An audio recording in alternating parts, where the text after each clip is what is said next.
형제의 칼끝에서 드러난 이스라엘의 타락. 안녕하십니까? 말씀 사역원입니다. 오늘도 주 안에서 평안하시기를 기도드립니다. 오늘은 형제의 칼끝에서 드러난 이스라엘의 타락이라는 주제로 함께 묵상하고자 합니다. 사사기 20장은 이스라엘 역사에서 가장 충격적인 사건 가운데 하나를 기록합니다.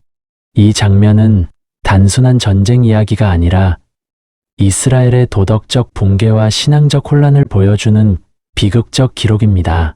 베냐민 지파의 기브아에서 일어난 사건은 한 레위인의 첩이 베냐민 지파 사람들에게 집단, 성폭력에 의해 죽임을 당하는 참혹한 범죄에서 시작되었습니다.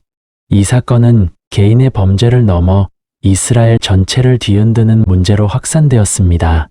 레위인은 죽은 첩의 시신을 토막내어 이스라엘 각 지파에 보내며 사건의 심각성을 알렸습니다. 그 결과 단에서 브엘세바까지 모든 지파가 미스바에 모였습니다.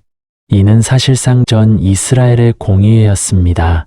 이스라엘은 기브아에서 일어난 일을 이스라엘 가운데서 저질러진 어처구니 없는 악행으로 규정하며 정의를 세우기 위한 행동에 나섰습니다. 이스라엘 지파들은 베냐민 지파에게 범죄자들을 넘겨줄 것을 요구했습니다. 범죄를 저지른 자들을 처벌하여 이스라엘 가운데서 악을 제거하자는 요청이었습니다. 그러나 베냐민 지파는 이를 거부했습니다. 오히려 범죄자를 보호하며 전쟁을 준비했습니다. 그 결과 형제 지파 사이에 내전이 벌어지는 비극적 상황이 발생했습니다.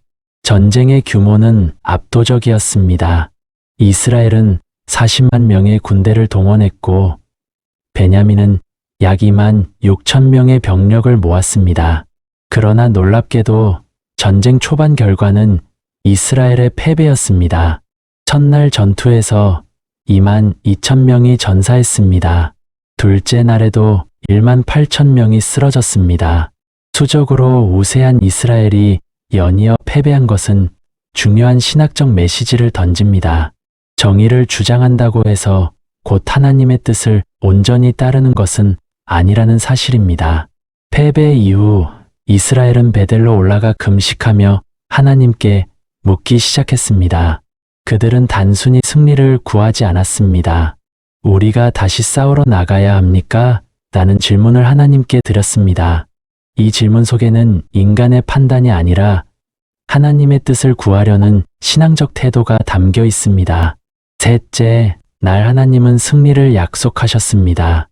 승리의 약속은 하나님께 드린 제사에서 찾을 수 있습니다. 사사기 20장 26절에서 28절까지의 말씀입니다. 이에 온 이스라엘 자손 모든 백성이 올라가 베델에 이르러 울며 거기서 여호와 앞에 앉아서 그날이 저물도록 금식하고 번제와 화목제를 여호와 앞에 드리고 이스라엘 자손이 여호와께 물으니라. 그때에는 하나님의 언약궤가 거기 있고 아론의 손자인 엘르아살의 아들 비느하스가 그 앞에 모시고 섰더라. 이스라엘 자손들이 여쭈기를 우리가 다시 나아가 내 형제 베냐민 자손과 싸우리이까 말리이까 하니 여호와께서 이르시되 올라가라. 내일은 내가 그를 내 손에 넘겨주리라 하시는지라. 첫째 날 전투에서 2만 2천 명이 쓰러졌고 둘째 날에도 1만 8천 명이 전사하였습니다. 수적으로 우세했던 이스라엘이 연이어 패배한 이유는 단순한 군사력의 문제가 아니었습니다. 성경은 이 사건을 통해 하나님의 뜻을 묻지 않는 이스라엘의 한계를 보여줍니다. 연속된 패배 이후 이스라엘은 베델로 올라갔습니다. 그곳에서 백성들은 울며 하나님 앞에 앉아 금식했습니다. 그리고 번제와 화목제를 하나님께 드렸습니다. 번제는 하나님께 전적으로 자신을 드리는 헌신의 제사였습니다. 화목제는 하나님과의 관계 회복과 교제를 위한 제사였습니다. 이 제사 행위는 단순한 종교적 의식이 아닙니다. 오직 하나님께 죄 용서를 받아 하나님과 교제하는 것입니다. 그 당시 베델에는 하나님의 언약궤가 있었고 아론의 손자인 엘르아살의 아들 비느하스가 그 앞에서 섬기고 있었습니다. 이스라엘은 하나님께 이렇게 질문합니다. 우리가 다시 나아가 형제 베냐민 자손과 싸워야 합니까? 아니면 그만두어야 합니까? 이는 단순히 전쟁 전략을 묻는 질문이 아니라 전쟁의 주권이 하나님께 있음을 인정하는 신앙적 태도였습니다. 그때 하나님은 분명한 응답을 주셨습니다. 올라가라. 내일 내가 그들을 내 손에 넘겨주겠다.